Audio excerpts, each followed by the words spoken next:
Discover hope and healing from the other side. Welcome to Messages of Hope with Suzanne Giesemann. Hello, everybody. Welcome back for another episode of Messages of Hope. That's what we are offering up in spades today. I'm so excited about this show. We are once again recording the video to place on YouTube later, but live for many of you listening to us through Unity Online Radio. So I am excited to get the word out about a new book. It's called Life to Afterlife, Helping Parents Heal, the book, featuring the parents of Craig McMahon's documentary, Mom, Can You Hear Me? So that will make a lot more sense to you, that very long title, after we speak with our two guests today who are very much responsible for making this book a reality. And my guests live with us today are Elizabeth Boisson, the president and co-founder of Helping Parents Heal, and Irene Vouvalides, the vice president of Helping Parents Heal. I know these two ladies so well. They're dear friends. If you've read my book, Still Right Here, I spent a week on a boat with them and we didn't get on each other's nerves. So that tells you a lot. So welcome to the show, both of you. Thank you. Thank you so much for having us, Suzanne. Yeah, and those of you who followed my show over the years will recognize Elizabeth and Irene because they've both been on the show. Both are shining light parents. That means they have a child or children across the veil. So I was telling the girls that I don't know how today's going to flow. We're just going to let Spirit guide us. And as we did a little group meditation before this started, we could just feel the kids around us. So Elizabeth, why don't you tell us just a bit about Helping Parents Heal to set the stage for talking about the new book? I would love to. And first of all, I'd just love to be able to explain the name because it does sound a little strange, but the Life to Afterlife part came from Craig McMahon's spirituality series, which is his, he has a bunch of different documentaries in that series, but Life to Afterlife, Mom, Can You Hear Me was the first one that he produced. And we were all very fortunate that he did. He chose members of Helping Parents Heal. And our group is a group of parents who have experienced the passing of a child and one or more children, actually. And he approached me to possibly do a documentary. And he was worried it might be very sad, and it turned out that it wasn't sad at all. And the documentary didn't tell the whole story. So the book was the follow-up to that documentary. Okay, and we'll talk later about what parts of the story didn't tell and what are told in the book. Irene, how did you become involved with Helping Parents Heal? I was fortunate to find Helping Parents Heal within the first year after my daughter Carly passed. I read Mark Ireland's book, Soul Shift, Finding Where the Dead Go, and found out about Helping Parents Heal, reached out to Elizabeth, and Elizabeth, as we all know, is so kind and spent so much time speaking with me. And I think within about a year, I was leading a chapter of Helping Parents Heal. And about 2 years later, I was helping to plan our first conference. I became vice president of the organization, and I'm now a caring listener as well. We'll talk about caring listeners later. For those of you who are listening in, ooh, there's a dog. I know that dog. That would be Linus. Those of you who are listening who are not a shining light parent, I guarantee you will get a lot out of this show because the truths that are brought forth in the book, the lessons that it shares, apply to anybody who is dealing with the transition of a loved one. I do want to say that I was recently narrating my book, Still Right Here, for Audible. It's going to be out in a few months as an audiobook. And in there, we relived the time when I did a second reading for Irene, and I brought through her daughter, Carly. And in that, she showed that her mom was going to have a bigger role, stepping in front of people and leading groups, which was outside her comfort zone. And Irene, I kept wondering what Carly was getting at. And at the time, we thought it just meant you were going to be leading an affiliate group, and I waited and waited till the end of the book because I couldn't remember since I wrote it, and it never came up that bigger role is your vice president role now. Yes, I was never a person to step into the limelight, or public speaking terrified me. I couldn't imagine that I would be in the role I'm in now, and I'm absolutely thrilled and just filled with gratitude to do the work that I do. Yeah, I want to tell everybody that both of these women, Elizabeth and Irene, are tireless workers. They talk on the phone probably 4 or 5 times a day to discuss how to run this organization that's growing to how many people now, Elizabeth?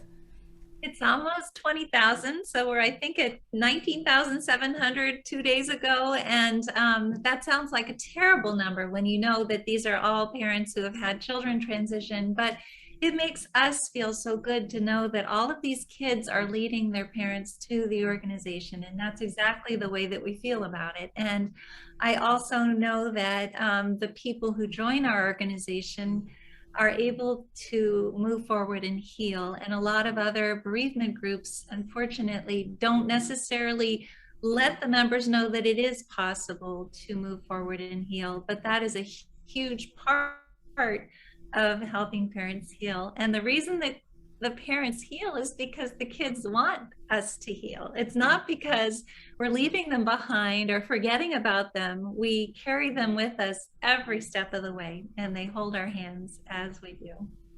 And that does make the difference. Last night, you held a Helping Parents Heal meeting online, and I was so grateful to be able to moderate that. And we interviewed the parents who contributed to this book. And it was not a sad meeting. I had several people email me afterwards and say how uplifting the meeting was. Irene, what makes these meetings of bereaved parents, who you have retermed shining light parents, what makes them uplifting?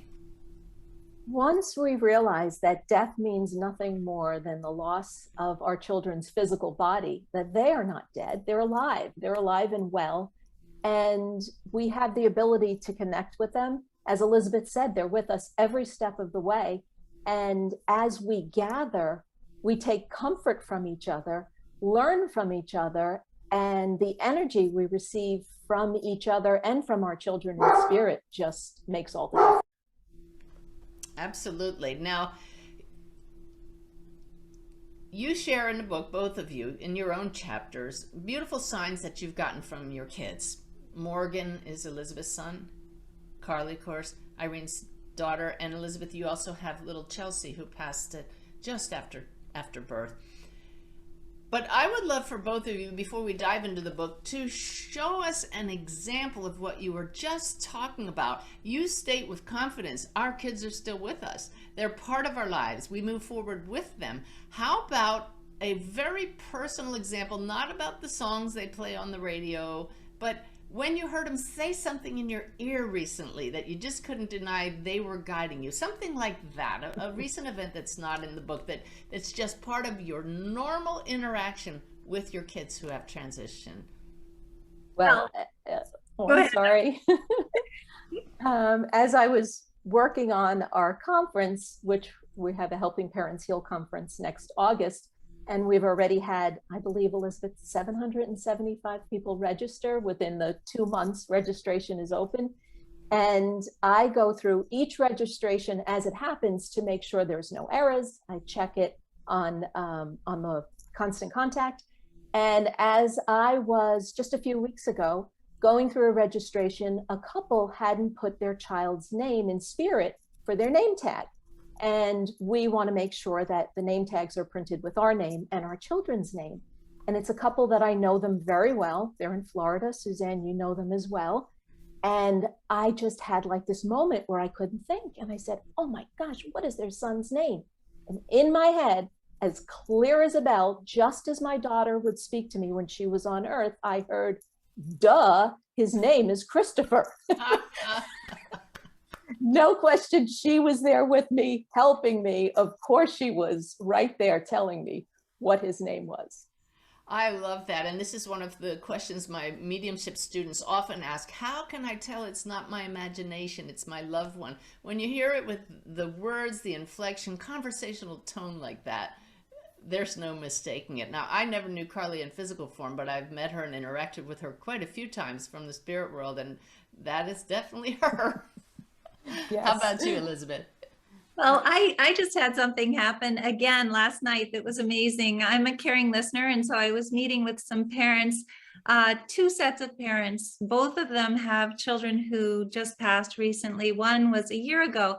And when I was on the phone with the dad out on my porch, I was telling the dad that Morgan and Chelsea are with his daughter, Caitlin, and I was 100% sure of that, and that they were taking care of her.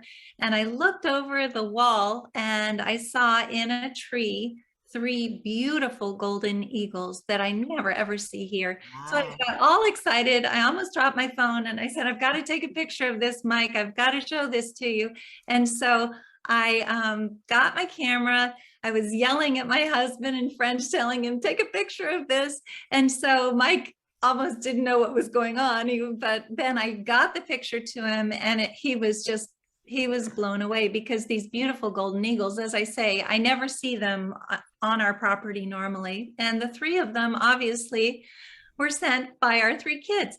But then I went to meet them in person to have coffee for the first time.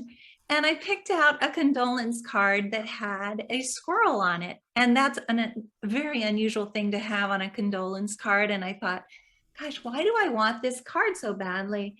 And I brought the card, and I brought a little bracelet and some other things that I brought for them. And I said to them, could you open it now? And I don't know why I did that, because I normally let people take things home if they want to.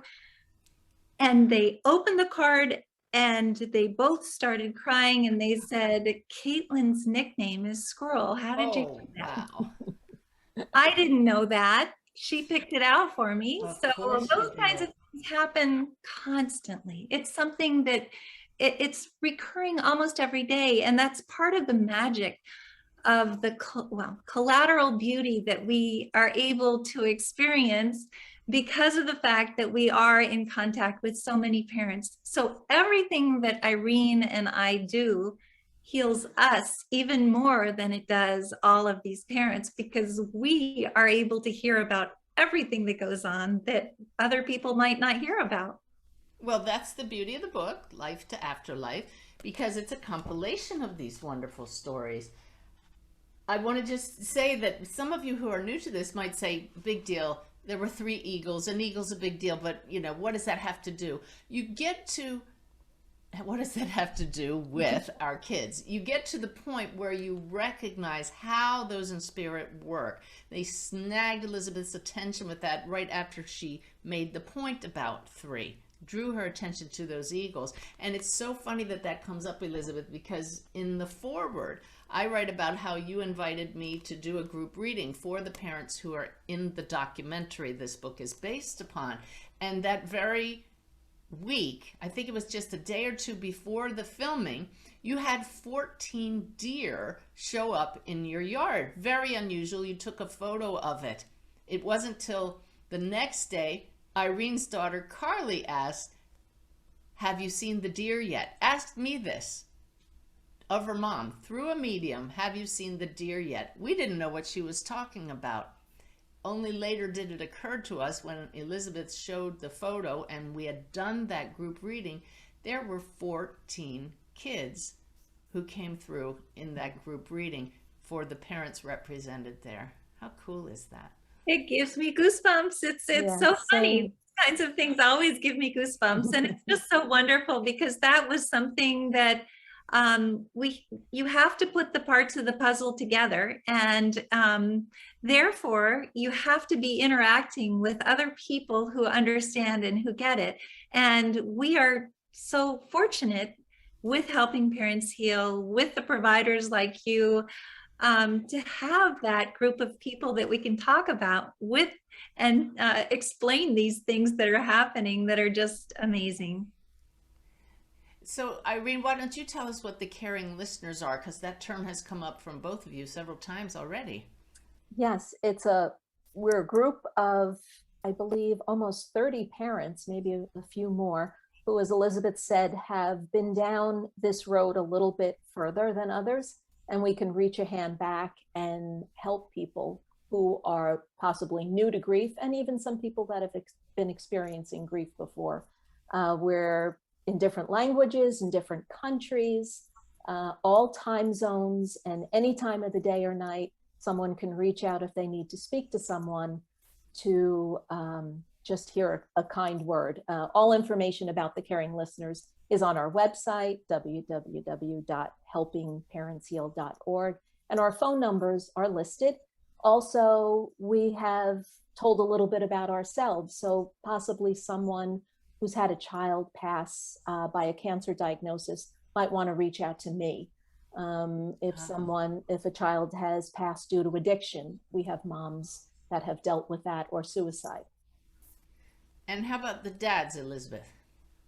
Yes, we have a great dads group that's led by Mike Edwards. And I know, and this is something that we realized very early on, that dads grieve differently than moms do.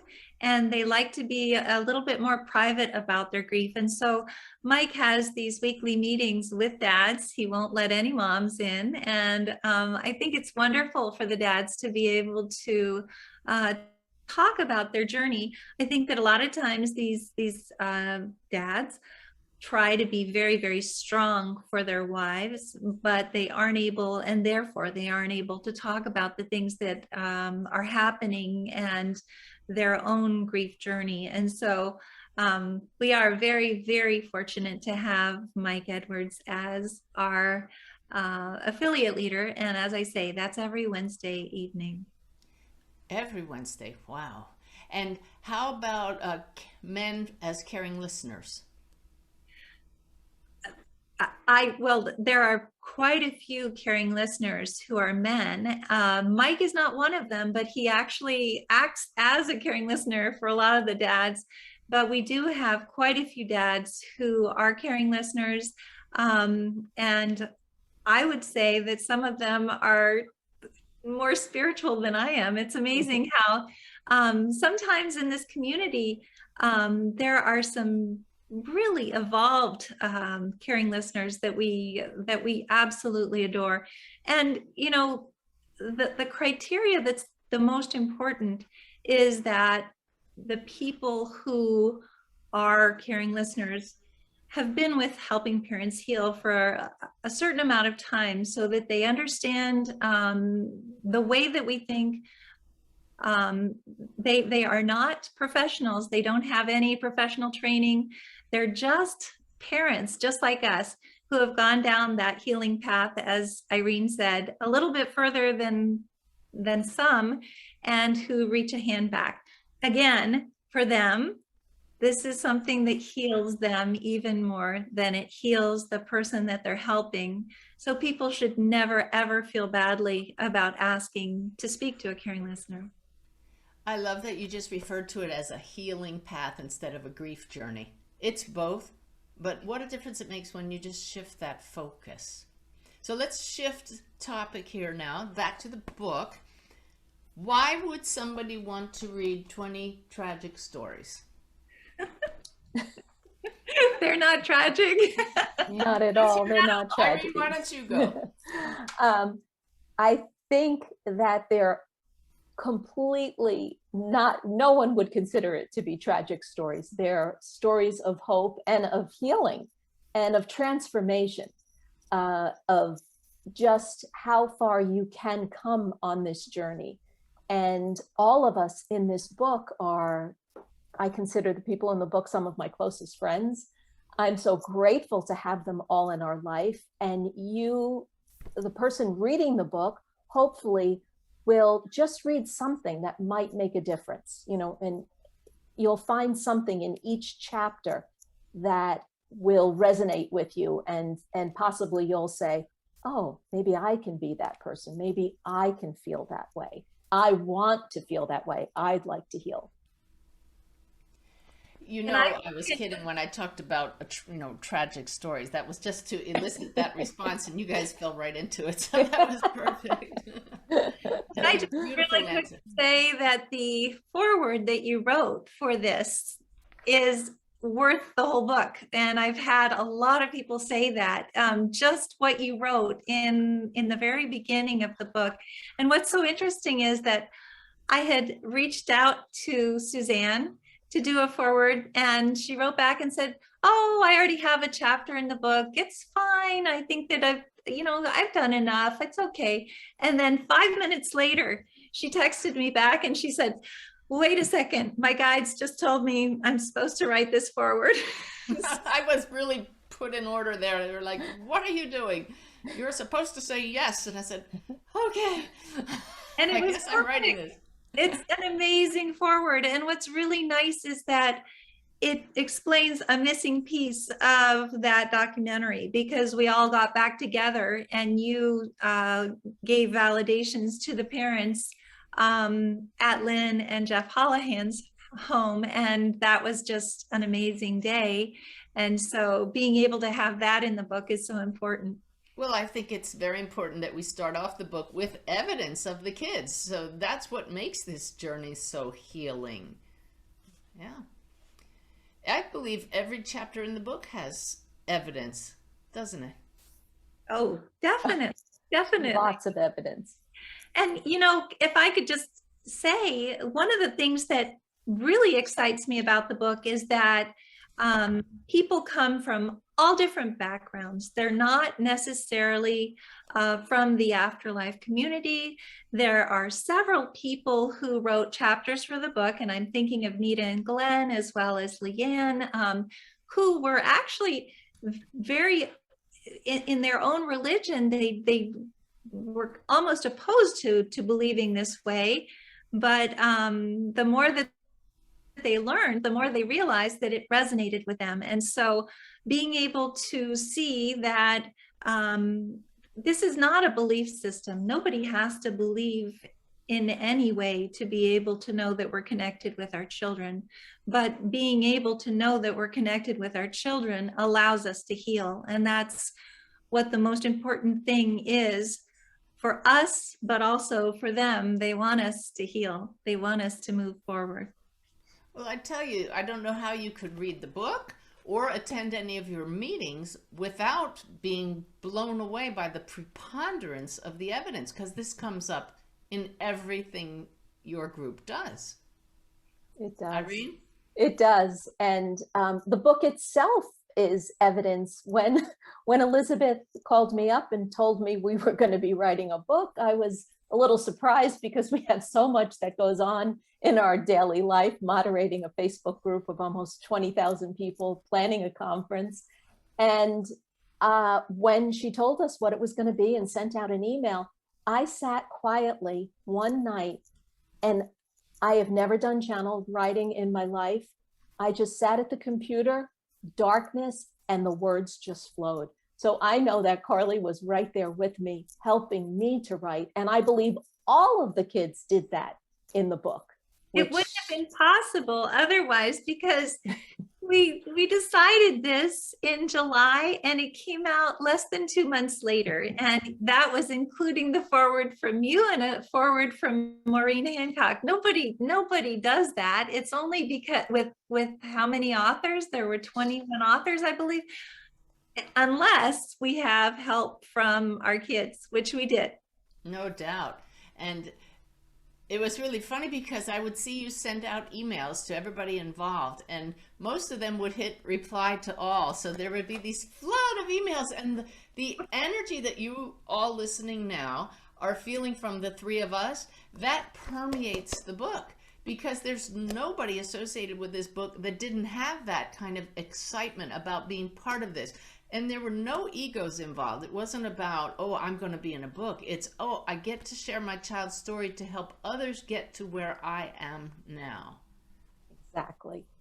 That just gave me goosebumps. Yes, that's exactly the way that we feel. And, one of the things about all of these people who are in the book is that many of them have also written their own books. Obviously, you've written so many incredibly healing books, but there are other parents who have already written their books. They've already done what they felt was necessary to be able to get the word out about their own child.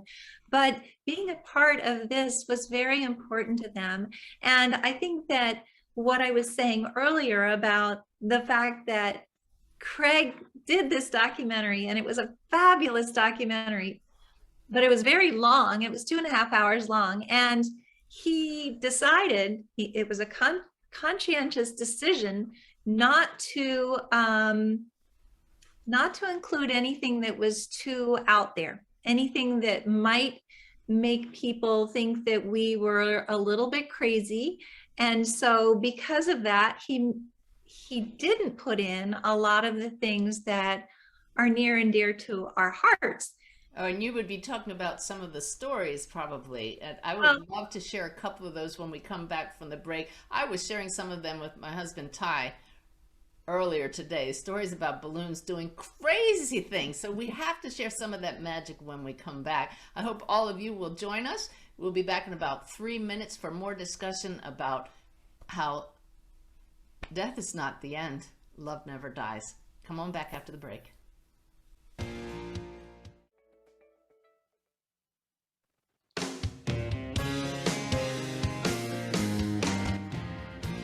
Welcome back. You're listening to Messages of Hope with Suzanne Giesemann. And I can't stop smiling because I'm staring on screen here at two of the most beautiful, lovely, loving ladies I know. Elizabeth Boisson, president and co-founder of Helping Parents Heal, and Irene Vouvalides, vice president. And we are talking about the new book, Life to Afterlife, all about helping parents heal parents' stories. So it's not so much about the organization, but each of the 20 parents who were, I believe it's 20, involved in the documentary by the same name. That documentary is still available, isn't it, Irene? Yes, it is. And I believe Craig has it on YouTube now, where anyone can watch it. You had to pay a fee to watch it, but it's free for everyone. And Elizabeth also has it posted on our website. Very good. I love this book. It's the kind that you can pick up and put down, and as we said in the first half of the show, it's not depressing. Every chapter has lessons for all of us. So I promised everybody when we came back from the break, you would share a magical story. How about the one from Laurie Savoy? That would be wonderful. I don't know if you want me to do it or want Irene to. I love that story so much. Do you want to tell that story? I think Irene wants to take care of Linus, so why don't you tell it, Elizabeth? So Laurie is someone that I absolutely adore. And it turned out that when we first met, we, for some reason, put our driver's license on the table in a cafe and figured out that we were born exactly the same day, exactly the same year. No way. Feels like a soul sister to me, but she's a medium and I'm not. So, but anyway, she's wonderful. When Garrett passed, her son passed, they had a service for him with a lot of her Canadian parents. And well, she had a whole bunch of people come from Canada for the service. And they were all around an island in a kitchen, and this red balloon came up and was rubbing all of them, going around all of them. And then one of her nieces said, "Oh my gosh, that's Garrett." And one of her nephews said, "Oh, don't say that. That's ridiculous. That's ridiculous." And he went over and sat down at a computer that was close by.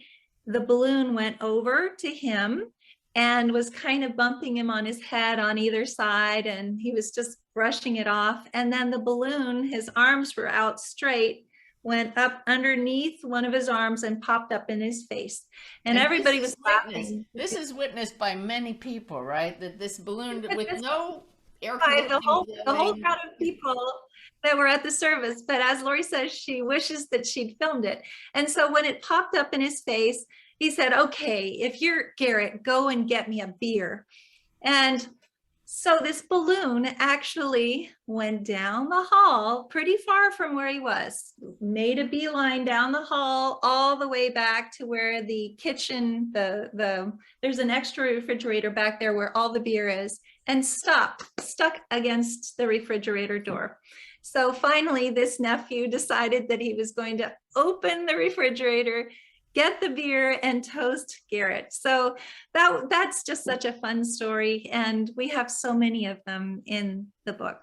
It's an astounding story, and it's the kind of thing that years ago when I was still wearing a Navy uniform, I would have said, that is ridiculous. But you have witnesses, and we now know how spirit sometimes just pulls out the stops to get our attention. Look at the timing right after his service. It's just phenomenal. Irene, do you have a favorite story? Or one just jumps out at you, one of those magical, no other explanation stories? Well, my story with you, when I had the reading with you on New Year's Eve 2000, I believe it was 14.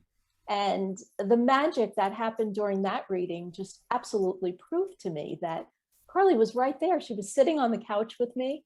She was with me, talking to me through you. And that was one of my major shifts in my grief journey. And thank you for sharing that one. I didn't mean for you to talk about that, but it is one of the most healing things that somebody new on this journey can do, is have a reading with an evidential medium. I've never asked this question, but it occurs to me now. Is there anybody in the book, do you know, that has not consulted a medium? I don't believe so. I think everyone has. Don't you think, Elizabeth? I think everyone has. And, you know, I think that even if they haven't had a real reading with a medium, I can think of one person, they've had a lot of experiences in our group readings where they have had their child come through. And so, or their child or children come through, which is really a wonderful thing about helping parents heal, because you don't have to pay someone to have a reading. You can also go to these meetings and possibly have your child come through if they're very anxious to talk to you during the meeting. Yeah, those are wonderful. And that's what I love about your meetings. They're not all about mediumship. And I'd like you to talk in a couple minutes about what else goes on at your meetings. But you certainly encourage people to investigate mediumship. I love that the men's group of Helping Parents Heal invited me to be a speaker one night, and I did it by Zoom. And knowing these would be a bunch of left brain men, most of them, and I know that's a stereotype, but stereotypes are stereotypes for a reason. I poured on the photos of me in my military uniform and with the president and with the chairman. I mean, I just flooded them with it at first to kind of get those defenses down. And I heard from several of them afterwards that they were kind of on the fence about mediumship, but it's this kind of thing that opens the door to belief. And once you start paying attention, that's when all of this really takes on a whole new level of understanding and importance to you. So sorry to be doing a lot of talking. I love to have my guests do most of the talking, but Irene, why don't you tell us some of the other things that go on at the meetings that are so helpful? Sure. We like to get as many people as possible on a healing journey to help our parents. David Kessler has spoken. He is a grief expert. We have had sound healers. We have had energy healers. We've also had a lot of people talk about their near-death experiences and how that has changed them. I also believe that trauma is an underlooked component on the grief journey. And we have had therapists, psychotherapists, psychologists talk about methods of healing with trauma work specifically, EMDR work, repair and reattachment therapy. There are lots of modalities, because I believe that until we deal with that trauma and heal from the trauma, the whole soul, the psyche, won't be completely healed.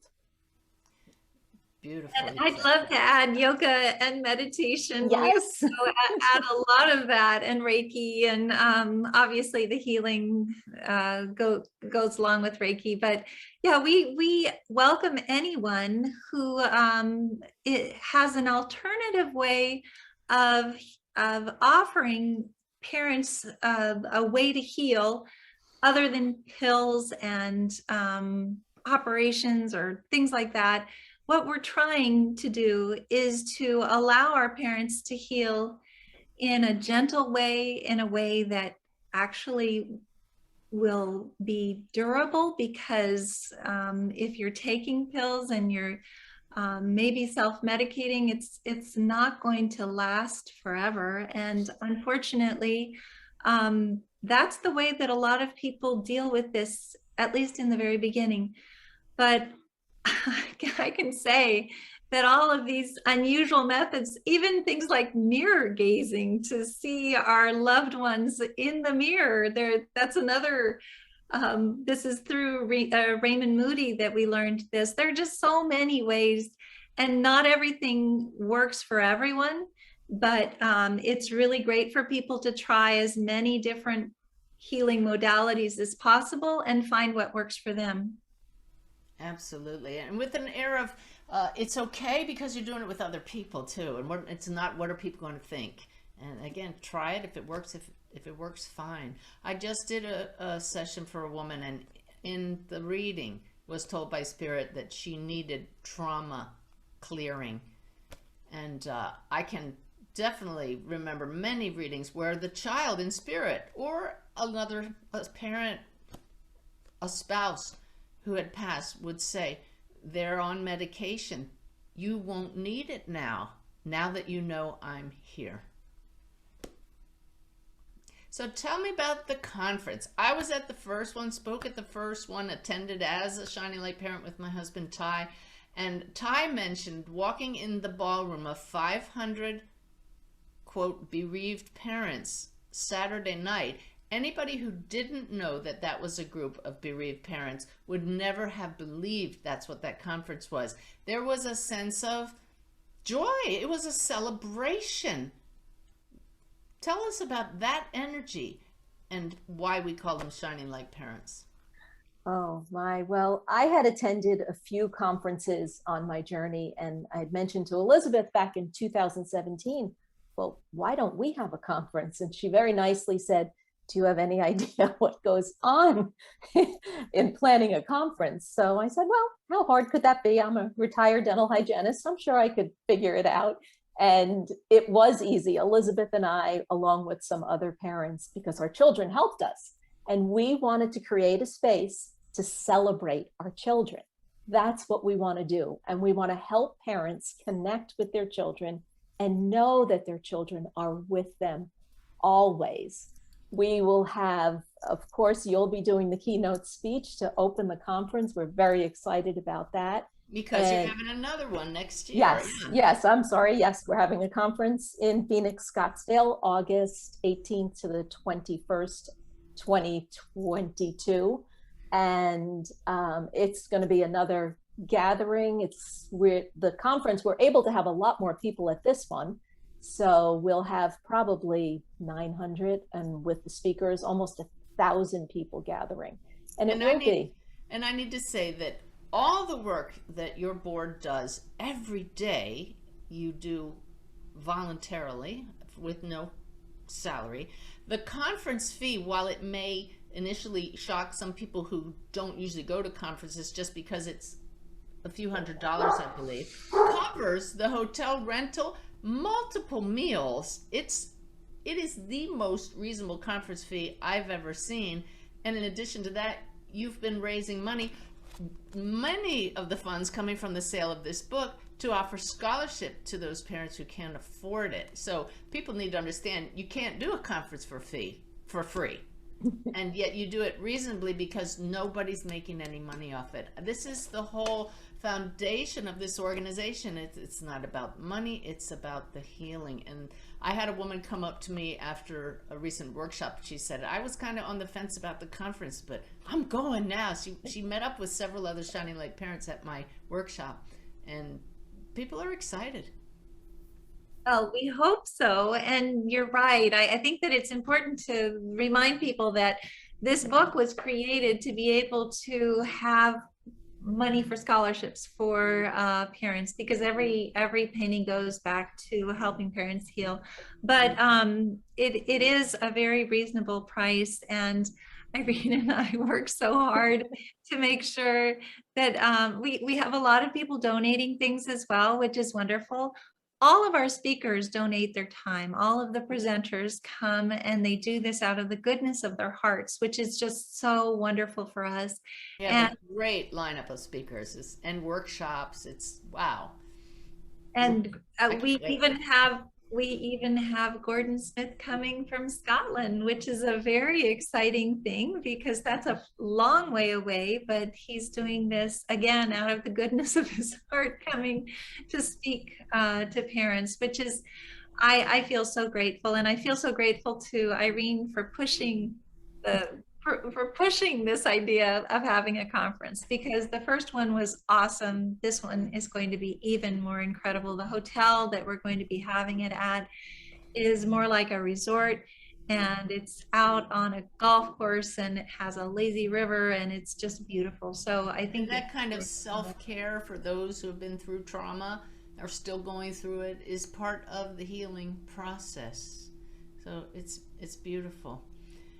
So let's get back to the book then, because I'm so glad you made that point about how every penny of it goes for scholarships for the conference. And I'm sure after the conference is over, any money will go for future conferences or for running the organization. But what kind of feedback have you got from those who are in the book about the writing process or about how people are receiving it? Go ahead, Elizabeth. Oh, okay. Well, I can say that the people who are a part of the book feel so incredibly grateful to be able to be a part of a whole, because for us, when I just have to quickly find this picture of all of the kids who are together. For us, when we do something together like this, we know that our kids are all together as well. They are all joined together just as they are in this picture. And of course, those of you listening on the radio can't see it, but it's a beautiful collage that Elizabeth put together with photos of all the kids who are in the book. And that they're all working together. I think that there wasn't a single person who had been a part of the documentary who didn't want to be a part of the book, because it's very exciting to be able to have something written about your child and to have other people be able to read about it and to be able to talk about your own healing journey. But that is a good question. I think that they all enjoyed it. I think that they were all happy to be a part of it. I feel another important part about the book is that it does touch on most of the ways that people pass at a younger age. It doesn't shy away from suicide and drug use and all of those, and yet all of our kids, no matter how they passed, are together. When we have meetings, they have meetings. There are quite a few different ways of transition for the kids in the book, and I think that it's very timely too, because as you say, overdose, that is something that is very, very hard in our country right now.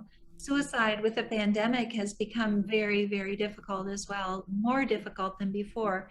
And so knowing that these kids who have gone through this are actually completely fine, completely happy. They're happy, healthy, and home. And we're the ones who are in school, and we're the ones who have to stay here and figure it out, but also help others to be able to make our kids proud. And once we get over there, it's going to be an incrable reunion. And I can't wait to hug every single one of those kids. You'll have to get in line. Now, Irene, I know a lot of people listening now or watching are not in the place that both of you are, or that I am, and can smile and laugh and feel joy again.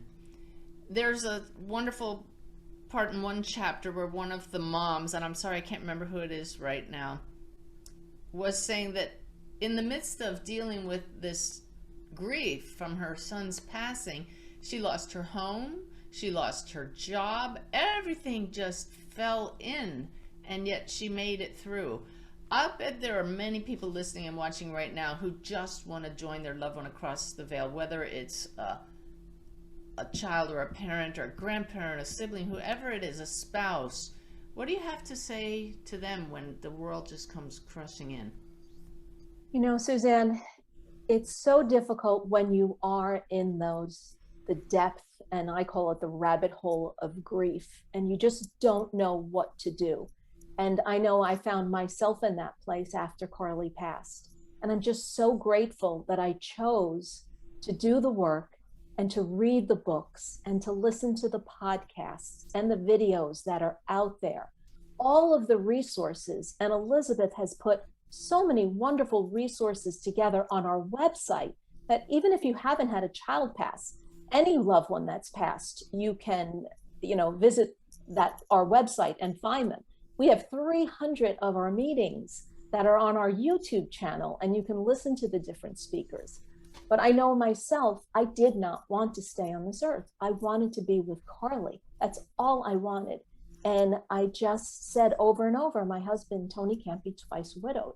And slowly I found my way. And I'm so grateful that I'm here and doing what I'm supposed to do. I feel my life has meaning like it's never had before. And I'm just so grateful to be that voice for those that aren't there yet and to let them know it will be okay. And that's where the term shining light parent takes a turn. At first, the person across the veil, in this case a child, is the shining light that keeps you moving forward. And then they become, like you two, shining lights for those who are in the depths of darkness, who are still here. So it is a journey, a transformation that you go through. And would either one of you address how at the beginning of this journey you just can't imagine smiling again? I know I couldn't, and I smile all the time now. This is true. I didn't think I would ever smile again. And I remember the first time I laughed, probably close to a year after Carly's passing. And I caught myself laughing and I started to cry. And then I realized, no, you don't have to cry anymore.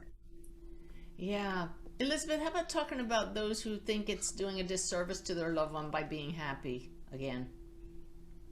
Well, I can just say from my own experience that what I felt from Morgan when he transitioned and he hugged me, I knew that he was with me. I knew that. Would you explain to everybody who hasn't read your chapter in Life to Afterlife what you mean by he hugged you after he transitioned? That's a good question. Yes. He was in Tibet. I was here, and I got a call from the director of the program saying that he was having difficulty, that they were getting him down the mountain, but that he was foaming at the mouth that morning. And then by the time I was able to reach his roommate, they had unloaded him from the bus and they were doing CPR on him. His roommate was wonderful because he told me, Miss Boisson, I don't think he's going to make it.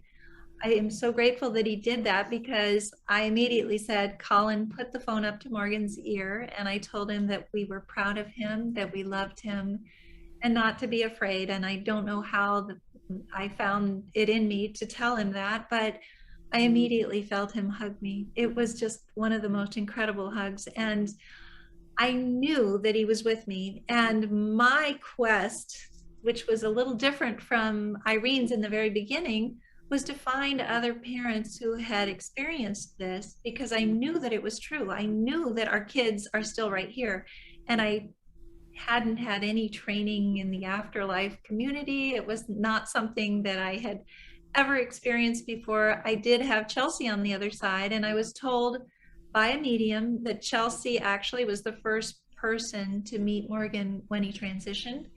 She took his hand and led him to me. So I think that that is how I was able to get that hug. But I think that one of my driving factors in creating the group was because the kids were pushing me and telling me that they wanted to be celebrated, they wanted to be talked about, they wanted to be remembered, instead of having their parents be so sad. And that's why the tribute page exists. That's why I get pushed out of bed very early in the morning, because they start telling me it's time to get those tributes up.